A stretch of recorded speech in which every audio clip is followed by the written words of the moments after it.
opening speakers, and then our keynote speakers will deliver short presentations on the Force of Nature Ambassador Program. So you have RTown Long Beach here, Marilyn McEwen and Lance Blackwell. They'd like to tell you a little bit about RTown.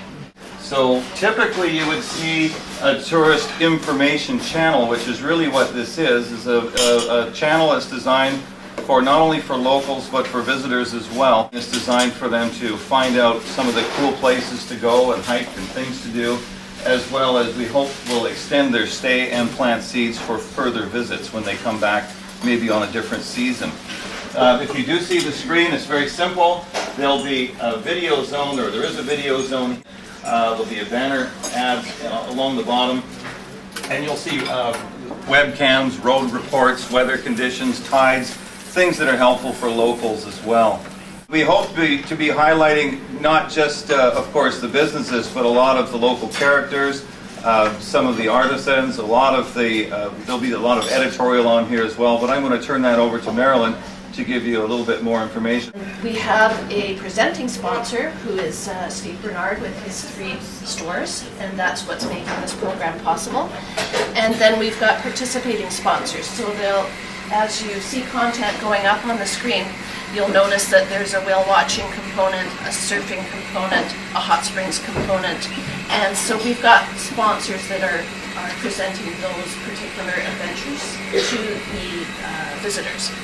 And our hope is that visitors will, once they turn this on and see everything there is to see and do, will want to extend their stay. That's our hope.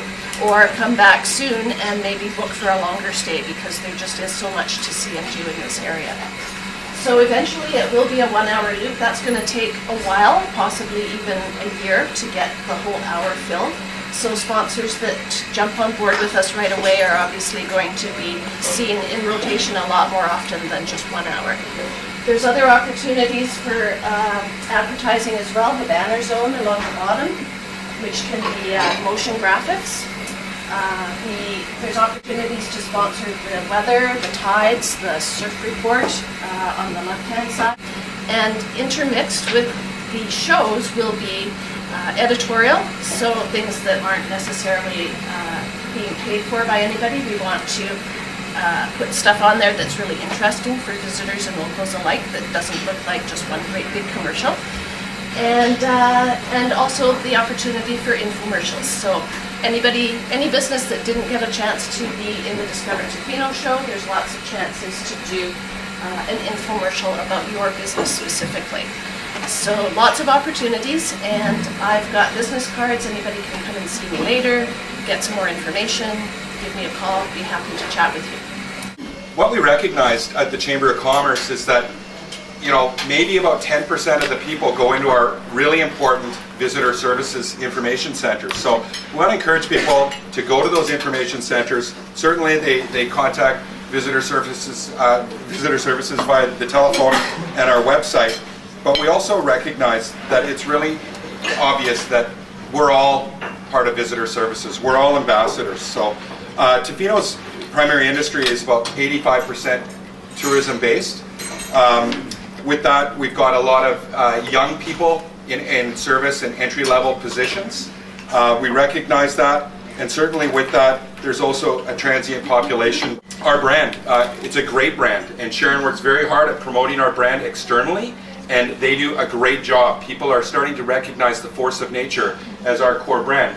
Therefore, the name of the program, the Force of Nature Ambassador Training Program. But internally, in our own community, we think it's really important that we really ingrain that brand into everybody in our community. So we're working very hard at developing that brand, and this program will be enhancing and growing that. We're aiming at frontline service staff, but it's not limited to the service industry. It's intended for the whole community, and it's intended to benefit the whole community. Our goal is to create a 4-hour course, and we're going to try and share a sense of belonging and sharing knowledge about the community's values, culture, and history. So we have an ambitious amount of content to try and cover, but that will include our history and culture. So we've got Tales of the Tonquin, we've got Kuzrani's Garden, forestry blockades, we've got a rich First Nations Nuu-chah-nulth culture, as well as our own West Coast vibe and surf culture. We also have local values and respect that we're really trying to share and get across in this program. So some of that includes the environment and water as well as the community, and we'll really try and incorporate those values of Hishuk, Ishtawak, and Isak.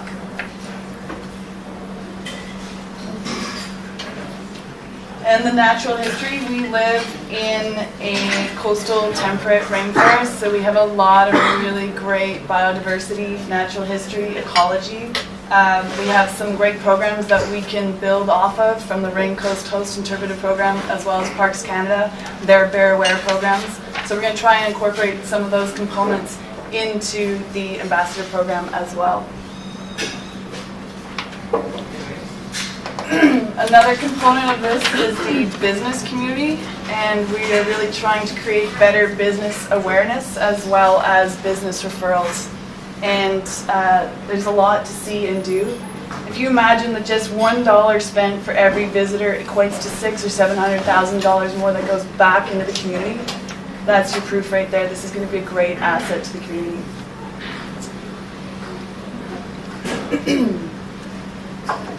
We also have lots of events.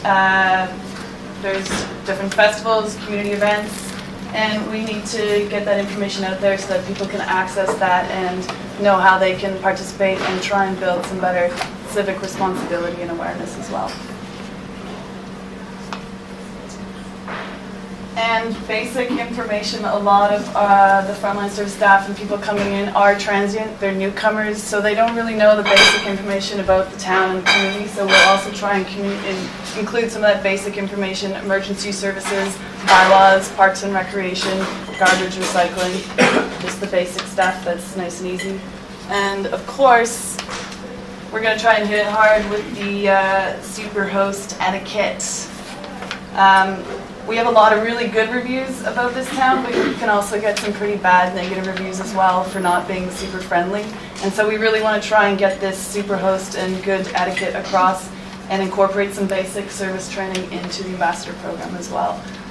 We need to create a friendly service atmosphere, not only to our visitors, but also to each other. We need to be really good to each other because locals can probably we can be our own worst critic. So we really want to share that host etiquette, not only with ourselves, but with the visitors and everybody else.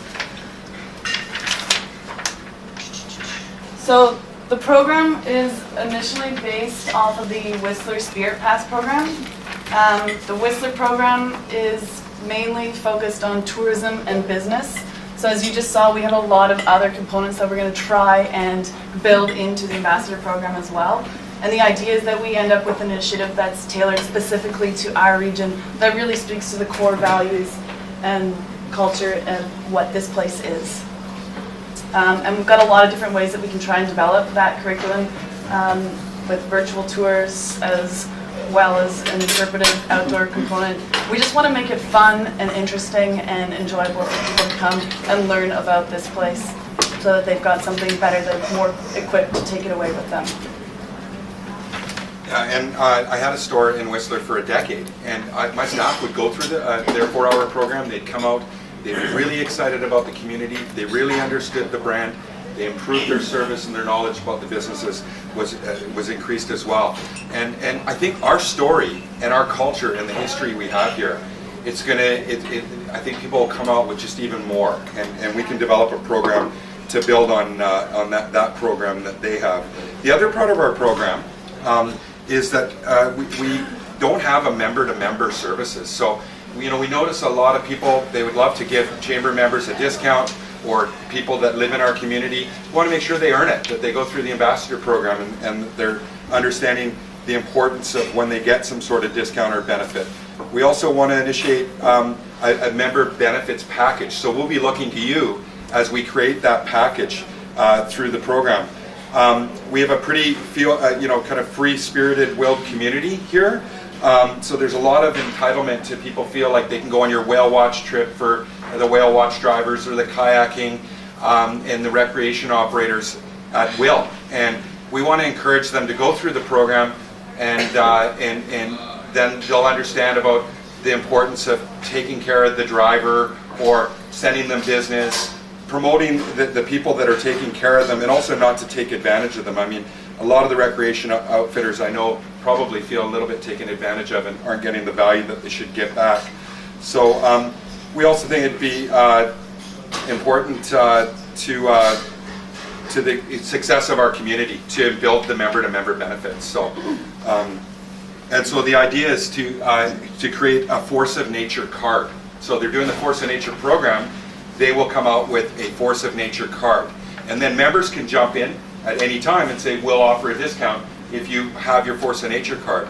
Or maybe you do a whale watch trip in the package and it's a one standby trip, so you don't get hit up 3 times in a season, but and that there's some value to it. So the idea is to create more community engagement, as I discussed, you know, with the Facebook, the Twitter, YouTube, to you know, we're looking at doing sort of a passport challenge, is what you were looking at? Yeah, we can make it interesting and fun as well. Vancouver had a tourism passport challenge where the frontline staff were given a passport to go around and try out a lot of different businesses, and they got their passport stamped. So it's kind of like an incentive program. Once they get their passport all filled out, they can, it's turned in for a reward of some kind. So that is an option that we can build into the program to try and get people out there and actually experiencing the different businesses and the different activities that we have to offer, to really encourage them to get out there and engage and try it, so that they've got their own stories to tell about what they've done in Tofino and around the region.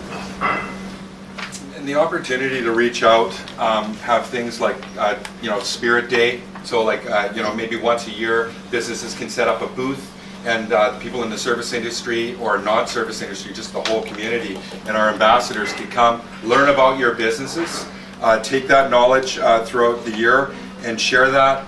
We want to increase the communication so that, you know, you can get your messaging out there. You know, if you've got a sale that you're having, if there's a community event, that we're not reaching out just to the managers and owners of the business community, but to everybody.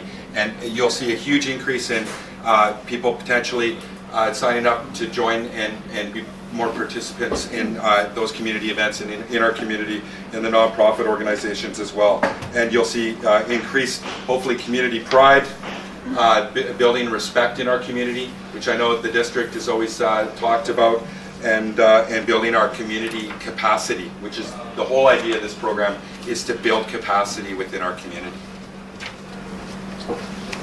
So our aim is to, now that we've got the message out there, we've got a working committee that we're forming, and hopefully throughout the month of May we'll be able to really target the curriculum development and get that built.